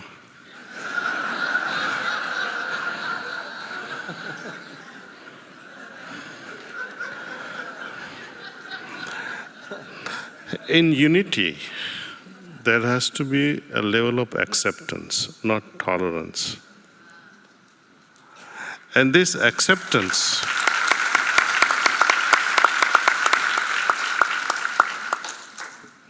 cannot happen when we are already fighting on mere words. Christians, they say they are better than Jews. Jews, they say better than Islam.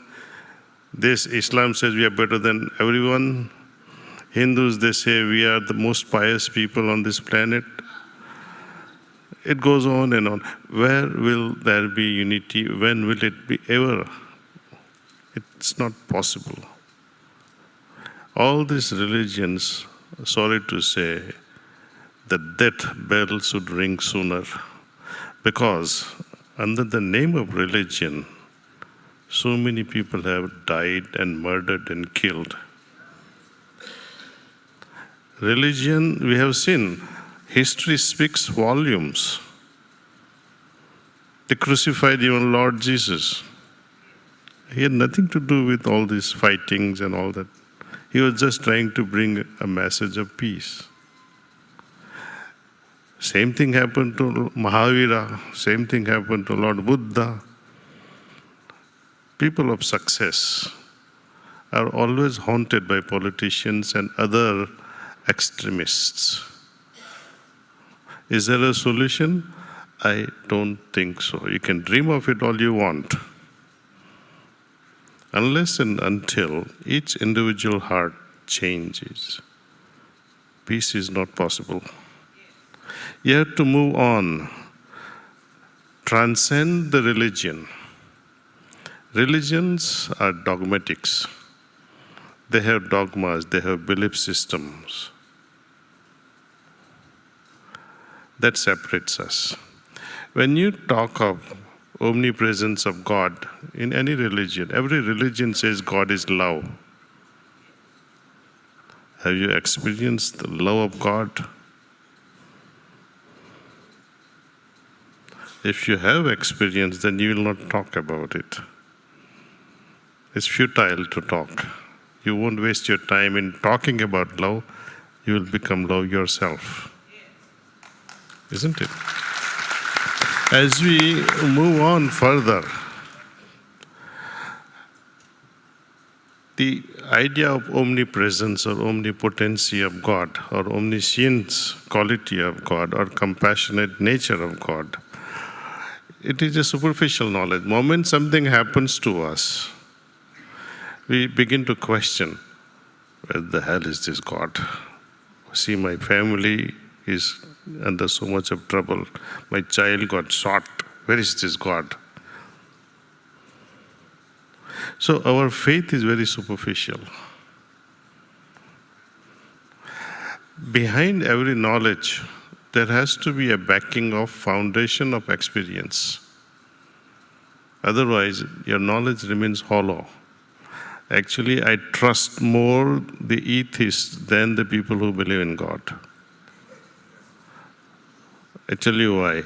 Person who does not believe, they say, I don't believe because I have not experienced.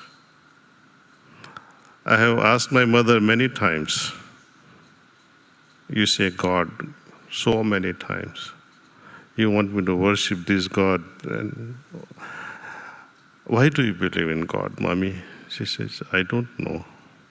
My mother taught me, my grandmother taught me, my religion taught me. Our holy scriptures, they talk about it. But Ma, what about you? Have you experienced God, and are you making this statement based on your personal experience? She says, no. So my belief remains hollow and very superficial. In spirituality, or rather through spirituality, one can experience what you believe in. Through meditation, you can see the oneness, things that you feel in yourself, the same entity living a jiva in another human being, and when you see they're exactly same, then there is no argument. So there is a call for experience. When I experience something, all the questions would end. You will not ask, where is God? Should I believe in God? Where is love? Then you'll say, He's within me.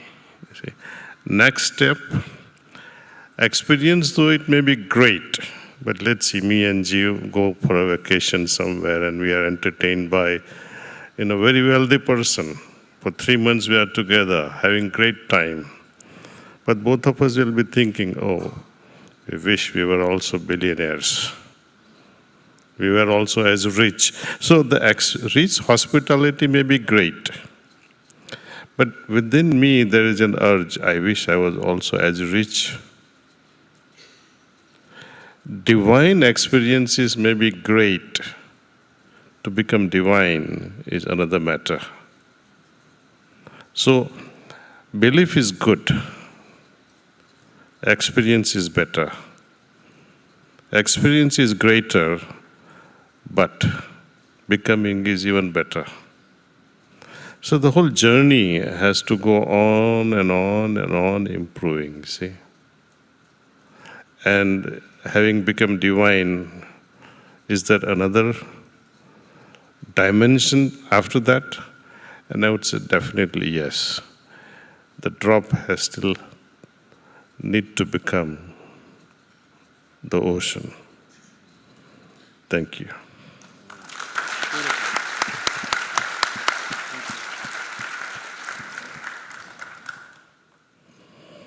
I think it's important to be a bridge because I believe in love. I believe in love. I believe in God. I've been on this earth for a little bit now, and I've had so many experiences that have led me back to that belief. I remember when I was, I think I was like 7 or 8, and growing up in Chicago, and my mother and my aunts and my grandmother, they had property in Michigan. So on the weekends, they wanted to get their beautiful black children out of the city of Chicago. So we would go to Michigan for this quick escape. It's like an hour and a half away. And I remember driving home when we were headed back after the weekend, we were headed back to Chicago, and we were in a minivan, and my grandmother, my aunts, moms, and a couple cousins, we were driving along, and it was this terrible storm. Terrible, like the, gray skies, rain, the windy, the van was literally rocking. And I'm sitting in the middle seat, surrounded by my family, terrified. And I remember, again, I'm a little boy, and I just remember praying. And I just started praying. I was like, God, please let my family get home safe. This is just me alone praying. I'm not telling the family I'm praying, I'm just praying. God, please let us get home safe. And as soon as I said amen,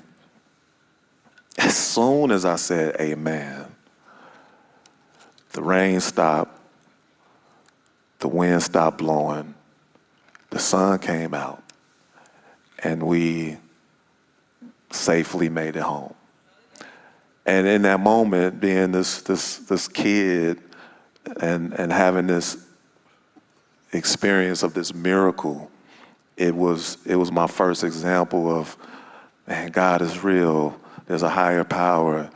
And over the years, I've seen examples of that through love. I've seen it. I felt it. I've been in so many rooms and so many situations and experiences where love has prevailed. So for me, like, it's always been important to be a bridge because we put up these walls. It's almost like you could be standing right next to someone and there's an army of walls between the two of you.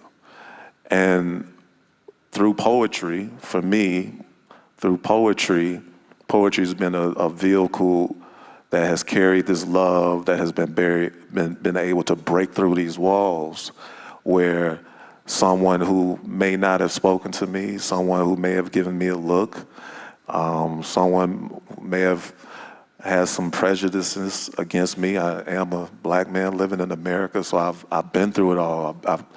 I've been through a lot of hard times, a lot of moments, a lot of discrimination.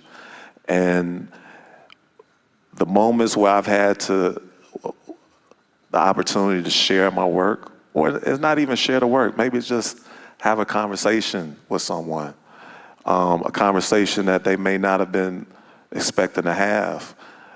I saw those walls fall. I saw them crumble. And here now there's two people that can see one another's humanity, one another's souls, one another's spirits. And it could be something as simple as just making somebody smile. Like, you never know when somebody just needs a smile, just needs that bit of love. So it has been important to me to, in my purpose, to spread as much love as possible and to continue to break down those walls, continue to build those bridges, to continue to show people that we are connected. We're all spirits, we're all souls just trying to find our way. And I think the goal is to help one another find their way. And I think love is a great force that can allow us to do that. So for me, my mission is to spread love, and I'm gonna do that through every syllable that I write down on the page and have an opportunity to share with whoever's willing to listen, because I think going forward, to your point, there's been so much devastation in the world, historically, so much devastation, so much war, so much death, so much hate. And I sit back and ask why. Like, why? Why did that person have to suffer some kind of, not just trauma, but that the person may no longer be here because of some sort of conflict that did not need to exist. So I'm screaming from the mountaintop. We need to love each other. We need to love each other, and we need to continue to spread that love. I tell people all the time, like, I've never met a stranger. You know, I've never met a stranger. Like, I feel like we all family, we all friends, and if you think we not, why is that? Because of how I look? Because of how I speak? You know, I'm Chicago. I talk real Southern and all that. I mean, y'all in the South too, but you know, we get it too in Chicago. Yeah, but you know, it's just a matter of getting through those walls to see that we are connected and we are all one.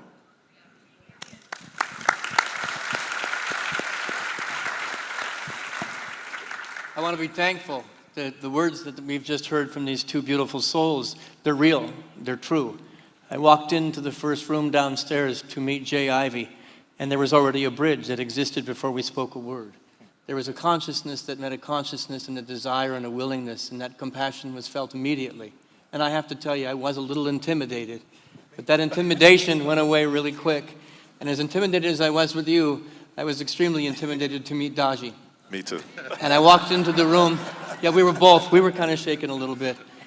But what a blessed opportunity that before you ever spoke a word, that which you teach, that which you have has been demonstrated. And so I think it's the time in our gathering here today to build a bridge between belief to experience, and from experience to being. And you are one of the best guides on the planet. Would you be willing to lead us in that experience now to end our evening in a meditation? Let's do that. Okay.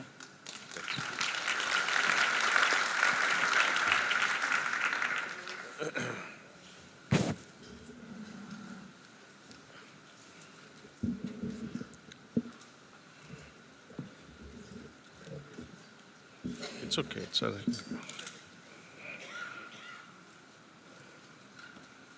Where are those children? Sister Christine is going to help with relaxation. Okay.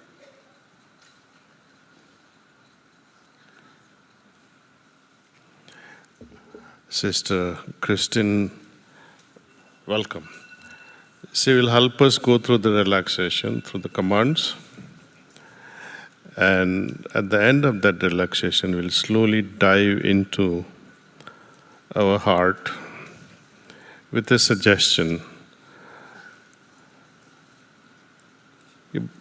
that the divine light is attracting my attention, which is already there in my heart. That the divine light which is present in my heart is attracting my attention inward, and keep the heart open to receive that grace or transmission that descends from above. Okay, that's a very simple process, and those who are meditating for the first time, if thoughts do trouble you, don't be afraid. Let them come and go. Gently remind yourself that I am meditating on the presence of divine light. Okay. So to prepare ourselves for the meditation, we'll go through a very simple, short relaxation of our bodies and our minds so that we can more easily slip into the heart, into that place where we can rest our attention. So let's begin just by very gently and softly closing our eyes and becoming aware of our breath, Just be observant and notice it flowing into our bodies, flowing in and then being released. And as it's released, set everything down. Let go of everything. Now bring your attention to your feet. You can wiggle your toes a little and then let them relax, such that they invite the energy of Mother Earth, this gentle energy coming from Mother Earth, to rise up and enter our bodies, beginning with the toes and going into the feet, passing through the heels and into the ankles, up through into the calves, relaxing all of the muscles in the calves of the legs, and up into the knees. Allow your breathing to continue and become deeper and slower as you follow this energy as it rises up into your body, bringing relaxation through the whole system. And now it passes into the upper legs, into the thighs, and the hips, and the seat. Allow that energy to circulate through this whole area, bringing relaxation and healing and ease. And let it flow up through from the bottom of your spine, the tailbone, through the lower back, all the way up the back, relaxing the entire back, all the way to the shoulders. Releasing the shoulders as if they're melting. Just let them drop. Relax. Let go. Let this energy flow to the front of your body, to the lower abdomen, the tummy, your chest, all the way up to the shoulders again, relaxing the entire torso. From the very tops of the shoulders, all the way to the tips of the toes, the body's now completely relaxed.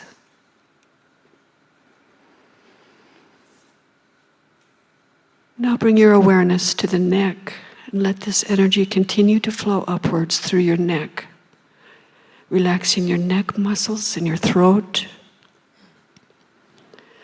continuing on up through your face, passing through your jaws. Let them relax, let them drop. Let your tongue be suspended in your mouth, your lips softly closed. Relax your cheeks, your nose, your eyes very softly closed, your temples, your brow and forehead, the tips of your ears, all the way up through the top of your head. Take another deep breath. Relax. Let go. Now that the body is in this state of relaxation, very gently, let your awareness move toward your heart. Very gently. Let your mind and your attention rest there. In your heart, where the source of light, the source of love, the source of life itself dwells, and it's attracting you inward. Allow your attention, your whole attention, awareness, to be drawn inward toward that source. Rest there. Please begin meditation.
That's all.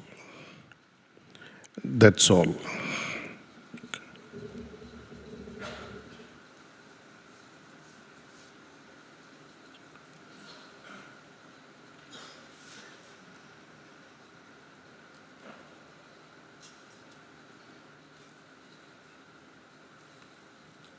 Stay just a moment with eyes closed and be aware of what you feel inside.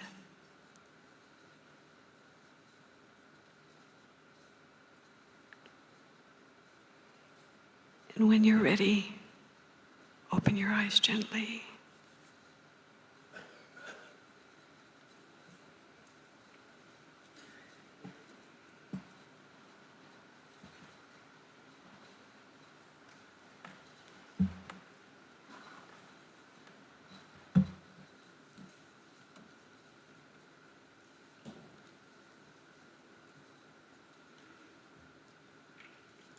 Thank you, Kristen.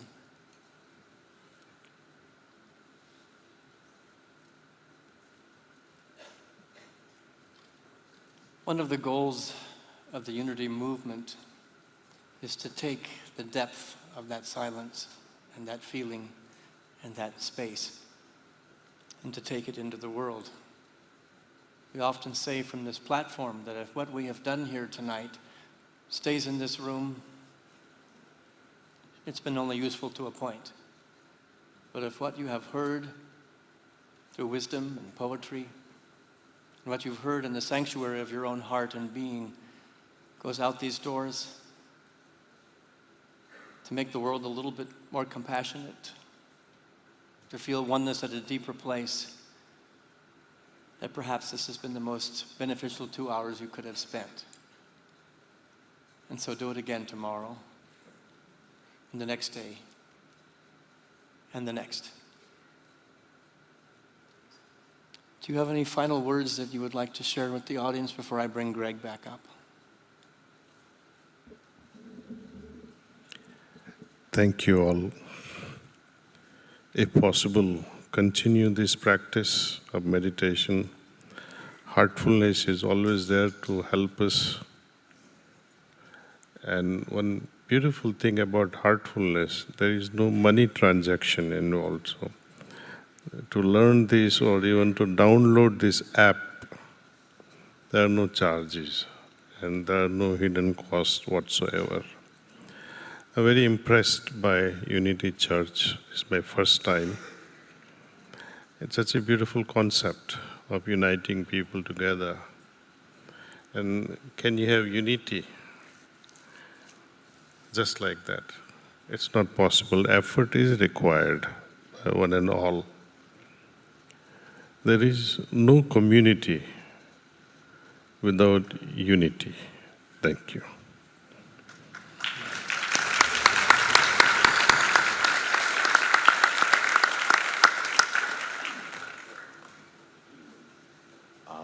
Again, this has been just a wonderful, wonderful experience.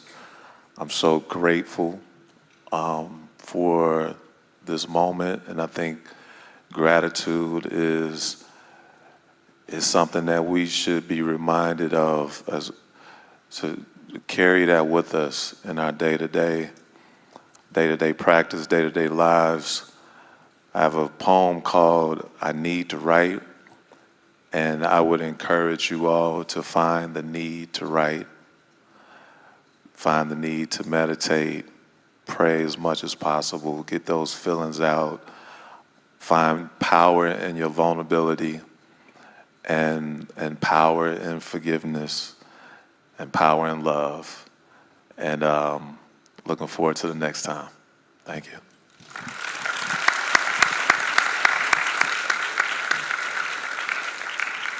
And so gratitude is a wonderful place to end. I want to give thanks to my colleagues that are here this evening, special guests and dignitaries from around Atlanta.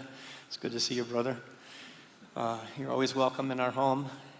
And I'm grateful that you have graced our community and our sanctuary with your presence, each of you. I'm grateful for all the volunteers that have made this happen. It took an army to make this happen this evening, and it's amazing what can happen when you gather an army of people who are committed to the work that's being done. I'm going to invite Greg Karch to come back up and close the evening, and then I will escort our wonderful guests out to the lobby and invite you to remain seated until they are able to get out of the building and into their cars. Once again, thank you so much for being here. If you enjoy what we do, please come back. We're doing this every Sunday and every Wednesday. Greg? And just to add to that, every Sunday morning at 8 o'clock we meet here. This is one location where we have our heartfulness meditations. And we have 60 trainers, such as myself, throughout Atlanta, and 16,000 worldwide. And we're glad to work with people individually.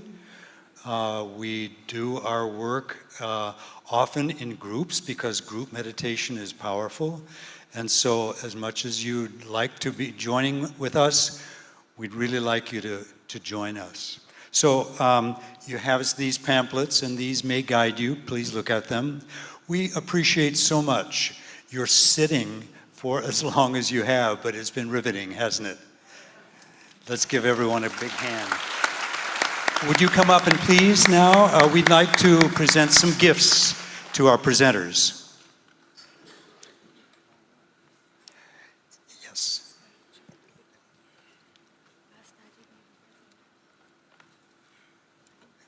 Daaji to give them.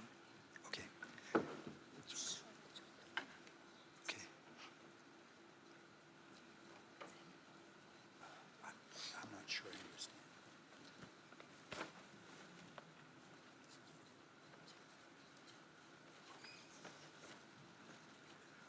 Richard, this is a token of appreciation for all you do. Thank you so much. Oh, thank you, Madam. Thank you. Thank you.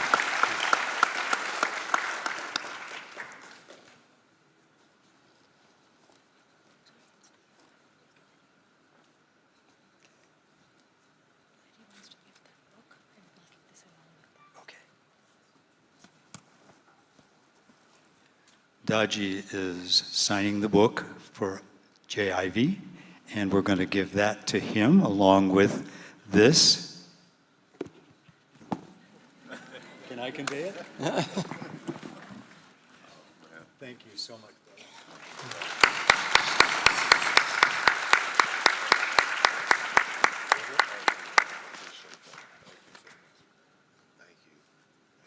Hey, bro, you gave him the hug.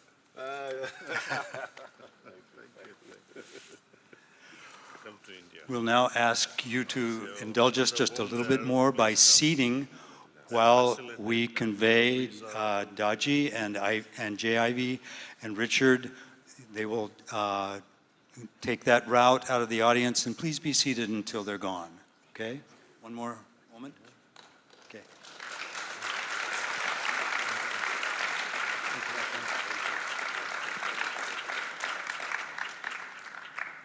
Thank you so much. Thank you.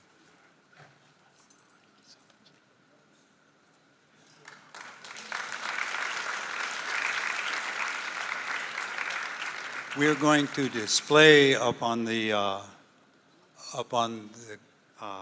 videos information about heartfulness. You're welcome to take pictures of it and use it to guide you in what you do next with your meditation practice.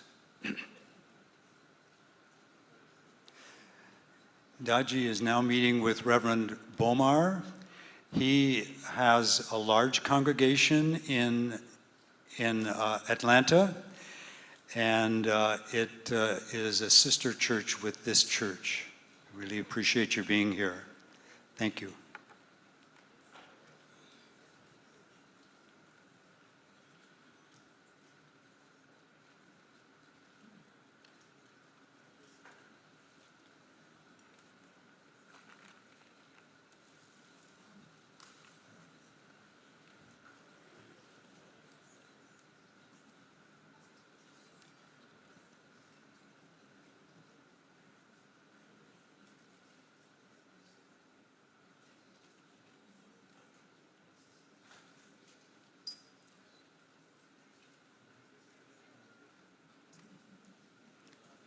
We ask that you remain seated.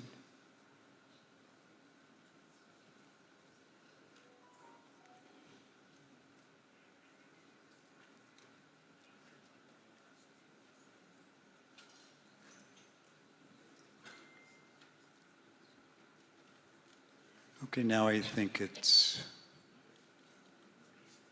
well, they're still congregating quite a bit back there. Sorry, guys.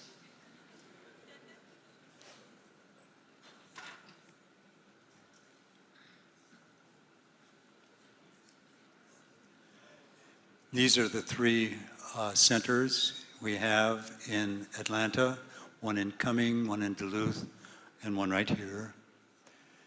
You can contact us through the email and the phone number and find our locations through that. This is also going to be helpful to you, your pamphlet on your sheet.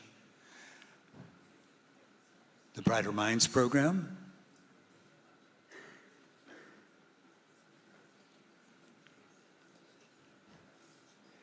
Okay, now I think it's time that you can begin to go. Thank you for your patience. Have a good night. Be safe on your way home.